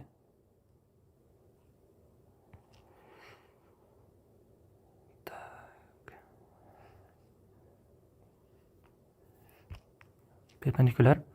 Endi e'tibor qilinglar, mana bu burchak bilan bu burchak teng bo'ladi. Chunki mana burchagimiz alfa bo'ladigan bo'lsa, bu burchagimiz 90 minus alfa va burchagimiz alfa kelib chiqadi. Mana bu burchakda, mana bu ikkala burchaklar teng va gipotenuza ham tengda. Gipotenuza ham teng. Demak, bu ikkala burchak BT balomatiga ko'ra teng. Ikkita burchak orasidagi tomon teng. Ikkalasi teng bo'ladigan bo'lsa, buni yuzasini A desam, buni yuzasi ham A. Ya'ni nima demoqchiman? Qaranglar. Menga shu kvadratning yuzasi kerak edi. Mana bu yerdagi yuzani o'chirib olib kelib bu yerga qo'ydim. Xuddi shunday. Bu yerdan bitta balandlik tushiramiz. Buni yuzasini birini boshqa rangda bo'yaylik. Buni yuzasini olib kelib bu yerga qo'ydim. Bu yerda ham xuddi shunday qilamiz. Buni yuzasini olib kelib bu yerga qo'ydim. Bu yerda ham mana buni yuzasini olib bu yerga qo'ydik. Ya'ni kvadrat, endi keyin qaranglar. Faqat tushuntirish uchun maydalab yuborib turibman. Mana bu kesma bilan CE bilan AN bir-biriga parallel, kvadrat ekali uchun bir-biriga parallel bo'lib qoladi. Va mana bu DC ni N 2 nuqtaga Endi teng 2 ga bo'ldimi? Xuddi shunday mana buni ham teng 2 ga bo'ladi. Ya'ni yon tomoniga o'rtachasi bo'lib turibdi bu. Past kesmalar parallel ekanligi uchun bir kesmani qanday nisbatda bo'lgan bo'lsa, ikkinchisini ham xuddi shunday nisbatda bo'ladi. Fals teoremasi. Yana bu kesmalar teng. Xo'p, xullas, mana bu yerda hammasi teng bo'ladi. Ya'ni nima demoqchiman? Bu yerda hozir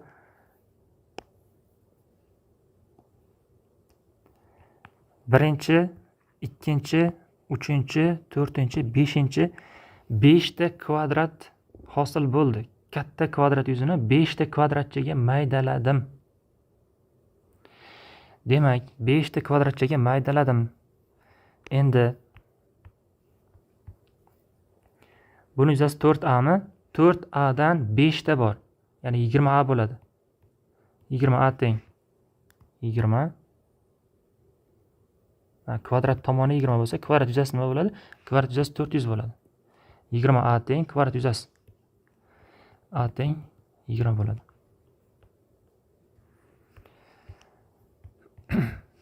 Uchburchakning tomonlari ABC bo'lsin. Uchburchak og'irlik markazi unga chekilgan aylanada yotsa, shu nisbatni toping.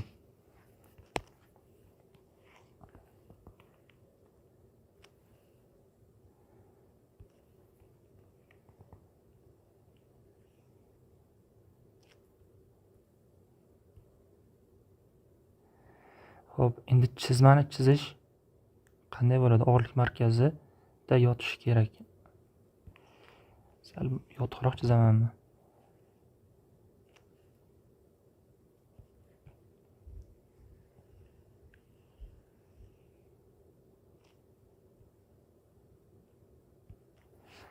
Xullas, mana shu nuqtamiz G bo'lsin. Ya'ni og'irlik markazi aylanada yotibdi. Tomonlari A, B, C. Bu G. Endi mana bu BG G'dan o'tganligi uchun mediana BM bo'lsin. Uchburchak tomonlari A, B, C. Xo'p, mediana A sin teng 2 bo'ladi. B taqsim 2. Bu yoq ham B taqsim 2. Xo'p, endi mana bu masofa nimaga teng? Bu tomonni topish uchun ikki chekkasidagini qo'shib, qarshisidagini ayirib 2 ga bo'lish kerak. Xo'p, mana shu kesmamiz. Xullas, ikki chekkasini qo'shamiz. B plus C qarshisidagini ayiramiz, ya'ni A ni ayiramiz, 2 ga bo'lamiz. Endi bu masofa to'lig'i B taqsim 2 ni berish kerak edi. O'shanda bu yerga A minus C taqsim 2 qoladi. Xo'p, bu yer bor. Mana bu chekilgan aylana markazi.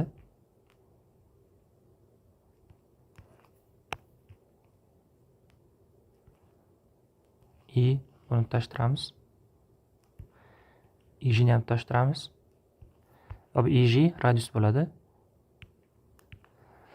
Xo'p, radius.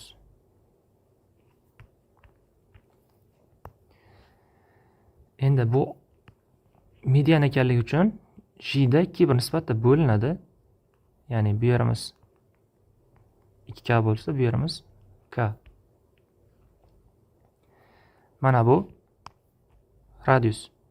Uringan nuqtasi radius.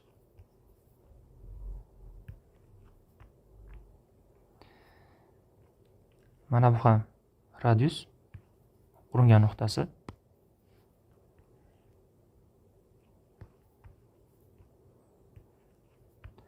Bu nimaga teng?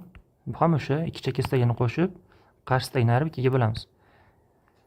Ya'ni A plus C minus B taqsim 2. Ikki chekkadagi A plus C qo'shdim va qarshisidagi B ni ayirib 2 ga bo'ldim. Perpendikulyar. Endi mana bu uchburchakda boshida yozib o'tdim. Karnomida Stuart teoremasi. Nechanchi betda?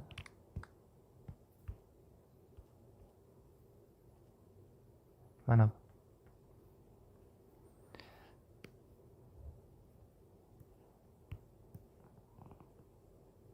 Bunday qilaman hozir.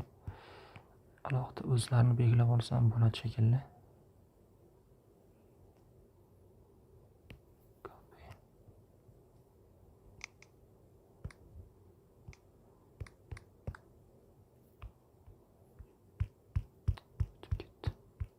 Hozir.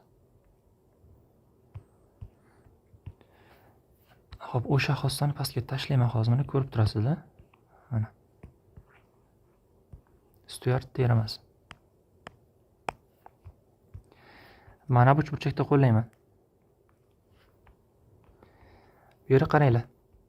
O'rtadagini kvadrat, ya'ni x ni kvadrat bizda r kvadrat bo'ladi. R kvadrat teng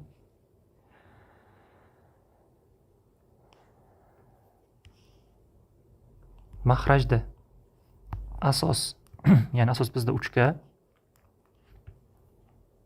yoki mana shu tomonlarini shu yerga tenglashtirib yozib chiqaman. Yaxshilab ko'rib olasizlar. Mana bu BI, mana bu IM kesma, bu radius.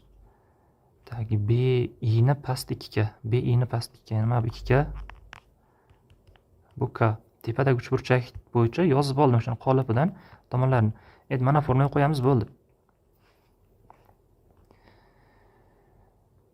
Xo'p. B K kara B ni kvadrati qo'shilgan 2K kara IM ni kvadrati mahrajda bu ikkalasi yig'indisi 3K ayrilgan m kara n, ya'ni mana bu ikkalasi ko'paytmas 2K kvadrat.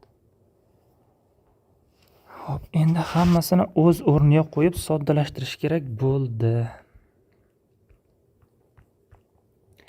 R ni kvadrati bizga mayli r ni kvadrat o'zi turaveradi, hisob kitobda adashmasam. Xo'p, ikkala tarafni 9 ga ko'paytirib yuboraman. Nimaga 9 galigini ko'rib olasizlar. 9 r kvadrat teng, bu yerda qaranglar, kala qisqarib ketdi. Bu yerda nima qoladi? 3 kara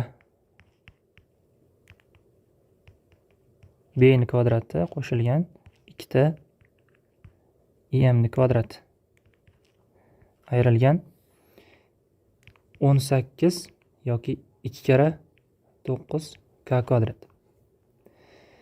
Endi bizga kerak bi ni kvadrat, im ni kvadrat va mana bu k ni kvadrat. Bizda 3k nima? Mediana. Mediana formulasi nima edi? Yozaman bitta mediana formulasini. 4ma ni kvadrat teng 2b kvadrat qo'shilgan 2c kvadrat minus a kvadrat edi. Demak, shu formulani qo'llayman. Hozir bizda endi faqat mb mediana. Xo'p, mana mb mediana deb yozaman. mb mediana bu a bo'ladi, bu b bo'ladi. Medianamiz 3k bo'lsa o'rniga qo'ysak, bu 36k kvadrat bo'ladi teng 2k kvadrat 2c kvadrat minus b kvadrat. Xo'p, shuni 36 qilishimiz uchun 9 ga emas 18 ko'paytirar ekanmiz. 18 ko'paytirib boraylik, birato'la. 18 ko'paytirsak, xullas bu 36k kvadrat bo'ladi. Ya'ni bu 6 bo'ladi. 18 ko'paytirsak, bu 18 bo'ladi. Endi 18 r ni kvadrati teng 6 ko'paytiruv bi ni kvadrat nimaga teng? Mana unda Pifagor. Mana bu yerda Pifagor.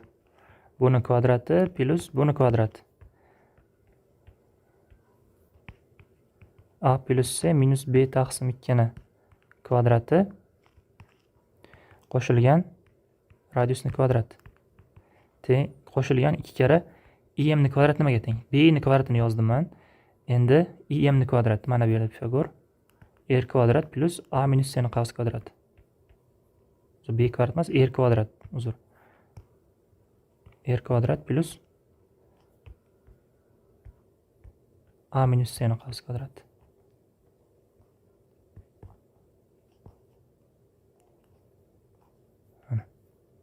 ayrilgan 36k kvadrat deganimiz mana bu yerda 2a kvadrat 2c kvadrat plus b kvadrat. Endi shuni soddalashtiramiz.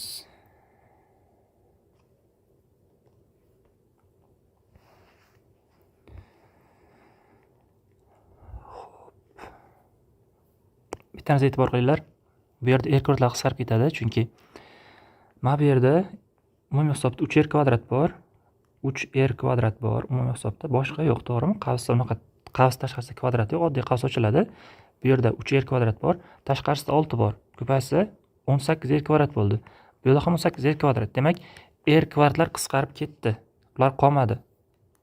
R kvadratlar qisqarib ketdi. Xo'p. Yaxshiroq hisoblash uchun mana bularni chap tomonga olib o'taman. 2a kvadrat 2c kvadrat ayrilgan b kvadrat teng ekan. Mana bu yerda r kvadratlar yo'q holatda. 6 ko'paytirilgan. Qavs ochib chiqamiz. Mahraj ikkalasida ham hozir bular qisqarib ketdi, bular yo'q. Mana bu ikkalasi qoldi. Ikkalasining ham mahraji 4 bo'ladi. Shuning uchun bitta mahrajda yozsam bo'ladi. 4 suratini kvadrat a kvadrat c kvadrat b kvadrat minus 2ab minus 2bc plus 2ac. Endi buni surat a kvadrat minus 2ac plus c kvadrat. Bu bilan bu ikkalasi qisqarib ketdi. 6 bilan 4 qisqarib bu yerda 3, bu yerda 2 qoladi. Proporsiya qilib boraman. 4a kvadrat qo'shilgan 4c kvadrat ayrilgan 2b kvadrat teng 3a kvadrat 3c kvadrat 3b kvadrat tak c kvadratdan 2 ta ekan. Demak 6c kvadrat bo'ladi. Xato qilmagan bo'lsam.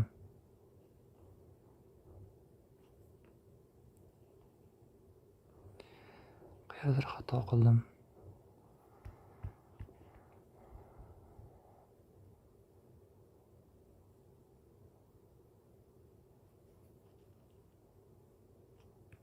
Tenglikni to'g'ri yozdimmi?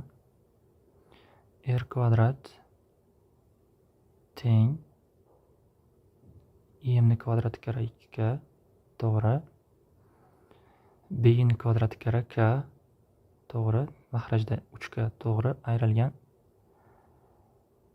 Ikkalasi ko'paytmasi 2k kvadrat to'g'ri, hammasi to'g'ri. 18 ko'paytirdim. 18r kvadrat ko'paytirsak bu bilan qisqarib 6 bo'lib 6 kara bo'ladi mana bu yer. To'g'ri yozilgan. 18 ko'paytirsak 36k kvadrat bo'ladi, to'g'ri. Mediana formulasi. Bizda mediana 3k bo'lsa, 4 kara mediananing kvadrati 3k ning kvadrati 9k 36k kvadrat, to'g'ri. 2k kvadrat 2c kvadrat ayrilgan b kvadrat, to'g'ri hammasi. Olib kelib qo'ysam, minusda turibdi bu. Demak, minusda yozadigan bo'lsam, to'g'ri yozganman minusda. 6 oldida turibdi.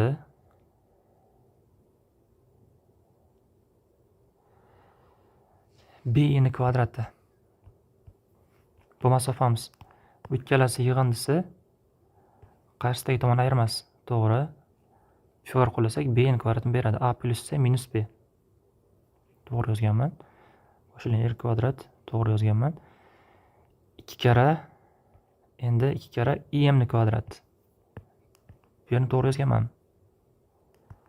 Bu ikkalasi yig'indisi B taqsim ikini beradimi? Beradi. Demak, to'g'ri yozganman. Shor qo'llasak R kvadrat A minus C ni A minus C taqsim 2 ni qavs kvadrat. Ha, mana bu yerda 2 ni ko'paytirmaganman. 2 ni ko'paytirsak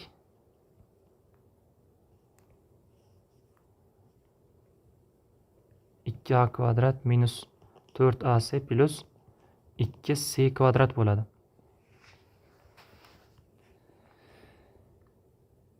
Endi suratda 3a kvadrat turibdi. Oldidagi 3 ko'paytirsak 9a kvadrat bo'ladi. 3c kvadrat turibdi. Oldidagi 3 ni ko'paytirsak 9c kvadrat bo'ladi. b kvadratdan o'zi bitta ekan. 3b kvadrat minus 6ab minus 6bc minus 6ac bo'lar ekan bu yog'i. Ana endi to'g'ri bo'ldi. Mana bularni hammasini chap tomonga olib o'tsam 6 kara ab ac bc teng. Bularni hammasini o'ng tomonga olib o'tsam 5 kara a kvadrat b kvadrat c kvadrat bo'ladi. Ana endi to'g'ri bo'ldi. Savolda a kvadrat b kvadrat c kvadrat taqsim ab ac bc so'ralgan va bu 6 taqsim 5 ga teng. Mana shu yerda bitta ikkini xato yozganim bilan xato bo'lib qoldi.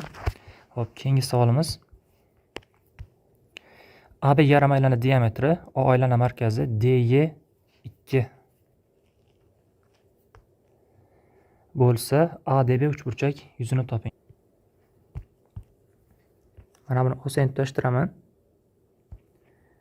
Bu aylana markazi, bu radius x desam, bu ham x bo'ladi. Demak, katta yarim aylana radius 2x bo'ldi. Bu yoq 2x. 2x.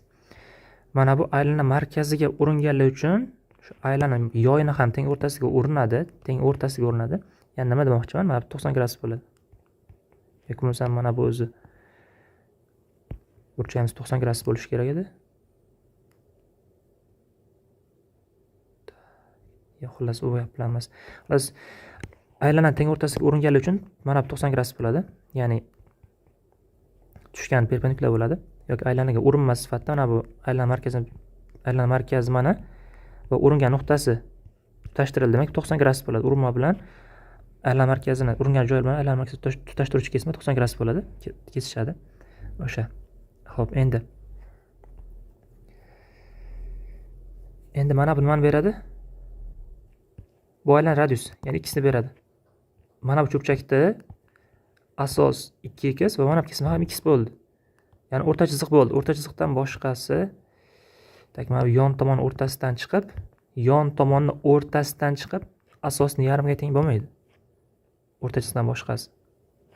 Ya'ni xullas mana o'rta chiziq bo'ladi-da, asosga parallel bo'ladi yoki o'sha ko'rinib ham turibdi. Mana uringan nuqtasi shu a-dan tengki bo'ladi. 90 gradus. Pifagor qo'llasak, mana bu kesma x ildizli 2 bo'ladi. Pastda ham xuddi shunday, chunki o'rta chiziq bo'lgandan keyin kesma x ildizli 2 bo'lsa, pastda ham x ildizli 2 bo'ladi.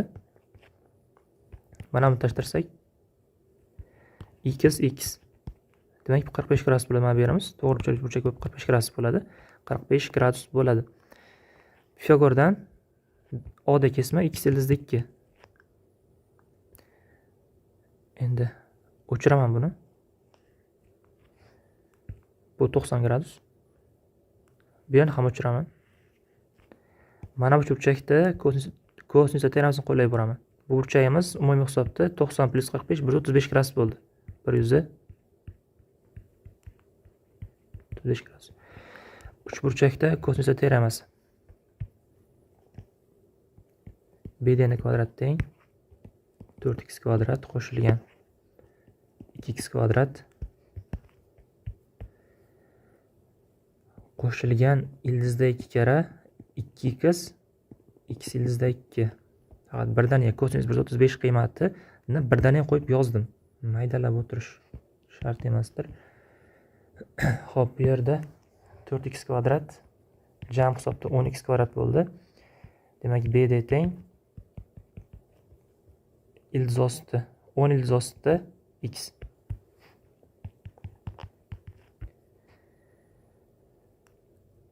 Endi buni o'chiramiz. Mana bu 2x edi.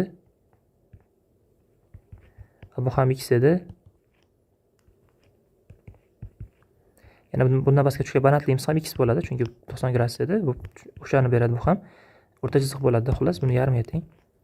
X, ya'ni mana bu burchak balandligi x demoqchiman. Shuni avvaldan yozib qo'ymoqchiman. Keyinchalik kerak bo'ladi. Uchburchak yuzasi nima bo'ldi? Asos 4x, tushgan balandligi x taqsim 2. Uchburchak yuzasi 2x kvadrat bo'ldi.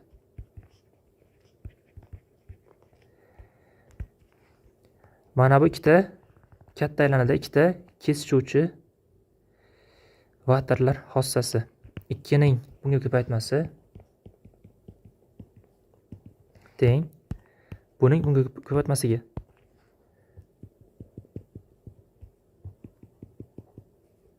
Bittadan x qisqarib ketdi. 2 ildiz osti 10 teng ekan 2x ga. X teng ildiz osti 10 ekan. X kvadrat shunda 10 ni beradi. O'rniga qo'ysak, javob 20 bo'ladi. ABC trapetsiyada trapetsiya yuzini toping. Xo'p, trapetsiya chizib olamiz.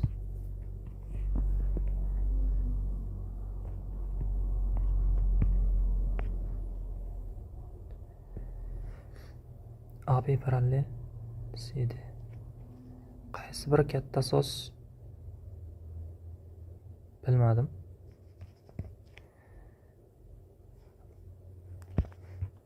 A, B, C, D. AC diagonal 5, B de diagonal 6 va B burchak A burchak B'dan 2 barobar katta ekan. A, B, D mana burchagimiz alfa bo'ladigan bo'lsa, C, A, B burchak, ya'ni mana burchagimiz 2 alfa bo'ladi. Endi buni davomidan AB mana bu AC ga parallel diagonalga parallel kesma o'tkazdim va mana bu shaklimiz parallelogram bo'ladi-da, bu taraf ham 5 bo'ladi. Xo'p. Parallelogram bo'lganligi uchun bu 2 alfa bo'lsa, ya'ni parallelogram qarama-qarshi burchaklar teng bo'lishi kerak. Bu 2 alfa bo'lsa, bu yer ham 2 alfa bo'ladi. Va AB bilan CD parallel ekani uchun bu yer alfa bo'lsa, bu yer ham alfa bo'ladi. Mana bu burchakda sinus teoremasini qo'llayib boraman. 5 taqsim sinus alfa teng 6 taqsim sinus 2 alfa. Mana shu sinus 2 alfani o'rniga yozaman. 2 sinus alfa kerak, kosinus alfa deb. Va bular qisqarib ketadi-da. 2 bilan ham qisqarib tepada 3 qoladi. Kosinus alfa teng 3 taqsim 5 tenglik kelib chiqadi. Xo'p, endi to'rtburchakning yuzasi D1, ixtiyor to'rtburchak yuzasi bor. D1, D2 sinus alfa taqsim 2. Bu yerda alfa deganimiz diagonal orasidagi burchak. Endi menga diagonal orasidagi burchak kerak. Mana burchagimiz bu ikkalasiga tashqi uchburchakka tashqi burchak, bu ikkalasiga yig'indisini berish kerak, 3 alfa bo'ladi. Demak, menga sinus 3 alfani qiymati kerak. Kosinus alfa 5 dan 3 bo'lsa, sinus alfa nima bo'ladi? 5 dan 3 bo'ladi. 5 dan 4 bo'ladi, uzr, adashib xato gapirdim. Endi sinus 2 alfani qiymati nima bo'ladi? Sinus 2 alfa. 2 sinus alfa kosinus alfa 24 taqsim 25. Kosinus 2 alfa nima bo'ladi?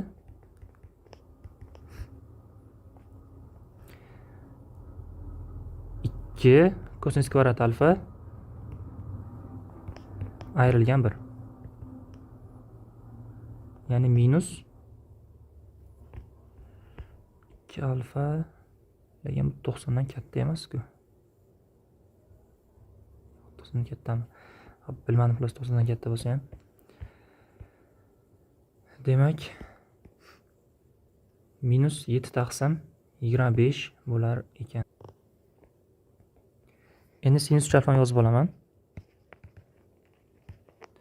Sinus 3 alfani yozish mumkin. Alfa plus 2 alfa deb. Va buni formulasi. Sinus alfa kosinus 2 alfa qo'shilgan. Sinus 2 alfa o'zi tayyor formulasi ham bor, bilaman, lekin uni eslab qolmaganman. Hamma eslab qolmasa kerak. Sinus alfa bizda 4/5, kosinus 2 alfa bizda minus 7/25 qo'shamiz. Sinus 2 alfa 24/25 ko'paytirilgan kosinus alfa 3/5 teng makhraj 125 bo'ldi. Surat. Xo'p. 72 ayrilgan 28 44 bo'ldi. Uchburchak, to'rtburchakning yuzasi S teng D1 D2 diagonallar 5 bilan 6 taqsim 2 va diagonal orasidagi burchak sinusi mana topib qo'ydik. 44/125. 2 bilan qisqarib berdi 3 qoldi. 5 bilan qisqarib pastda 25 qoldi. Demak 132/25 chiqar ekan. Oxirgi savolimiz. Xo'p, buni kattaroq qilib chizib olmasam.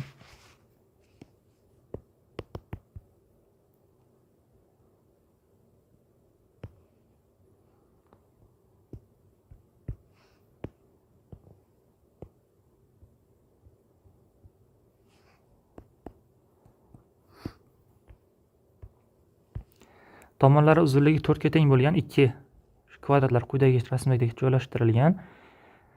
Bunda Y nuqta, xo'p, Y nuqta mana bu kvadratni Y nuqta atrofida soat strelkasi yo'nalishda. Soat qanaqa yuradi? Bunaqasi yuradi. Biz belgi ham qo'yib qo'ygan. 18 gradusga burildi. Natijada Y, H va A kesmalar X nuqtada kesishadi. 18 gradusga buraylik shuni. Birinchi kvadrat chizib olaman.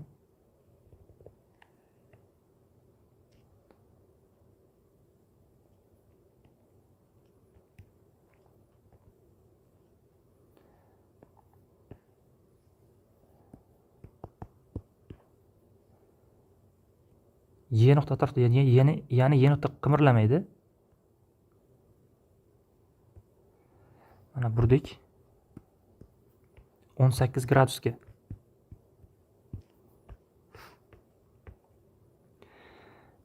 Endi mana bu o'sha F kesmasi, bu J nuqtasi va H nuqtasi. Aytganki, Y, H va A kesmalar X da kesishadi. Yana beramiz X. Y, F va C da kesmalar Y, F mana va C da kesma mana. Bular yerda kesishadi. Hosil bo'lgan X, Y. Mana bu to'rtburchakning yuzasi kerak.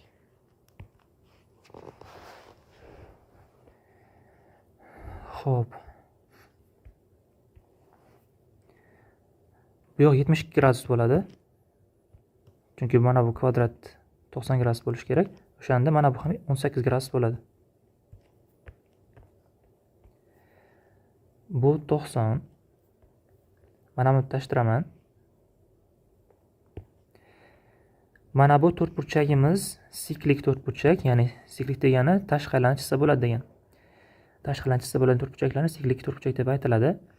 Xo'p, bunda hozir bu burchagimiz 90, bu ham 90. Demak, qarama-qarshi burchaklar yig'indisi 180 gradus berganlar uchun bunga tashqi aylanish chizish mumkin. Tashqi aylanish chizadigan bo'lsak,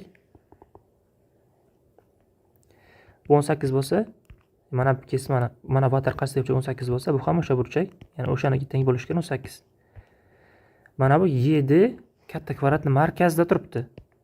Ya'ni mana bu hozir D ni davom qildirsak, bu B ga boradi, ya'ni diagonalda bu, diagonal. Va kvadrat diagonali burchakni, ya'ni 90 ni 2 ga bo'ladi, 45 gradusdan qilib bo'ladi. 45 45. Mana bu Y X ning qarshisidagi burchak 45 bo'lsa, bu ham Y X ning qarshisidagi burchak, bu ham 45 gradus.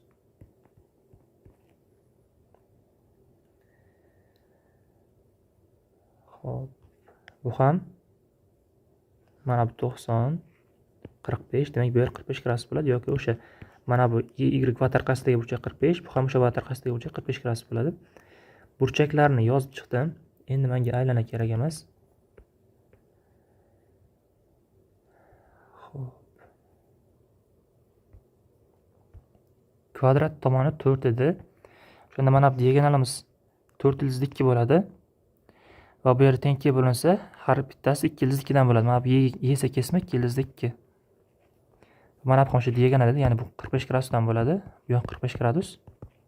Narisi kerak emas menga. Endi mana bu y ni a desam,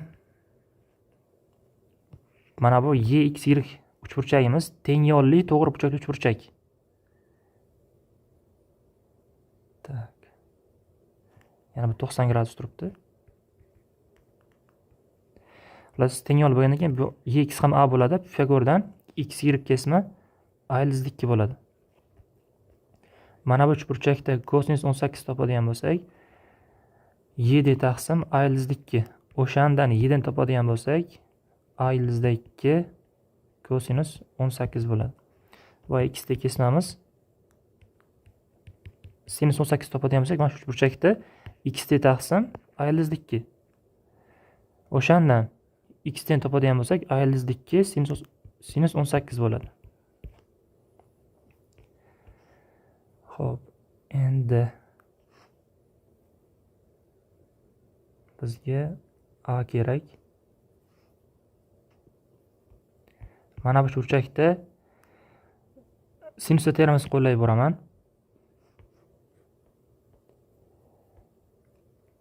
A taqsim sinus 45 teng 2/2 taqsim burchak sinus, to'g'rimi? Bu burchak sinusi. Tak, bu necha gradus? 63 gradus. Xullas mana burchamiz nima bo'ladi? 180 63 bo'ladi. Va bu burchakning sinusi sinus 63 ga teng. Keltirish bo'lmasdan.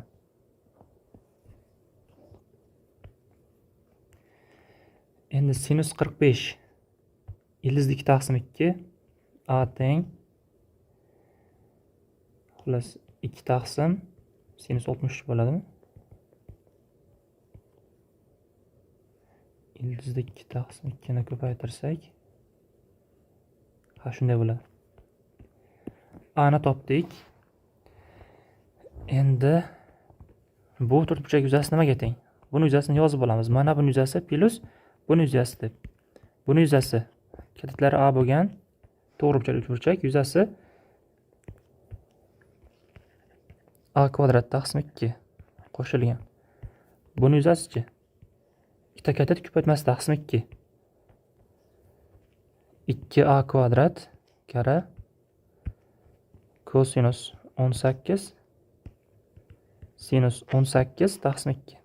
Ikkalasini ko'paytirsak, shu 2a kvadrat kara sinus 18 kosinus 18 bo'ladi. Taqsim 2si bor. Mana buni hisoblashimiz kerak. Shu o'sha to'rtburchak yuzasini beradi. Xo'p. Mana bu 2 kosinus 18 sinus 18lar sinus 2 alif formulasiga tushadi, sinus 36 ni beradi. Demak, a kvadrat taqsim 2 ni olib chiqsam, a kvadrat taqsim 2 ko'paytirilgan 1 plus sinus 36 bo'lib qoldi. A kvadrat taqsim 2 ni olib chiqdim. Bu yerda 1 qoladi va bu yerda mana bu uchalasi ko'paytirilib sinus 36 ni beradi, o'sha qoladi. Teng a kvadrat nimaga teng? 4 taqsim sinus kvadrat 63.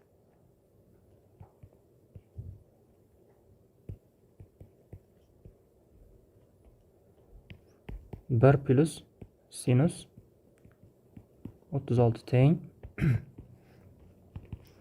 4 taqsim mana buni yarim burchak formulasiga qo'yadigan bo'lsak 1 minus kosinus 126 bo'ladi. 1 minus kosinus 2 alfa taqsim 2 ildiz ostida edi, faqat kvadrat bor uchun ildiz yo'qoldi va mahrajda taqsim 2 bilan bu 2 qisqarib ketdi. Ko'paytirilgan 1 plus sinus 36. Endi mana bu kosinus 126 ni men yozishim mumkin. Kosinus 90 plus 36 deb. Va bu nimaga teng? Sinus 36 faqat 90 plus ikkinchi o'rinda kosinus manfiy minusda bo'ladi. Demakki, o'rniga qo'ysam 4 taqsim mana bu minus sinus 36 degan ekan, oldidagi minus bilan plus bo'ladi. 1 plus sinus 36 ko'paytirilgan 1 plus sinus 36. Bular qisqarib ketdi. Natijada javob 4 chiqadi. Sog' bo'linglar.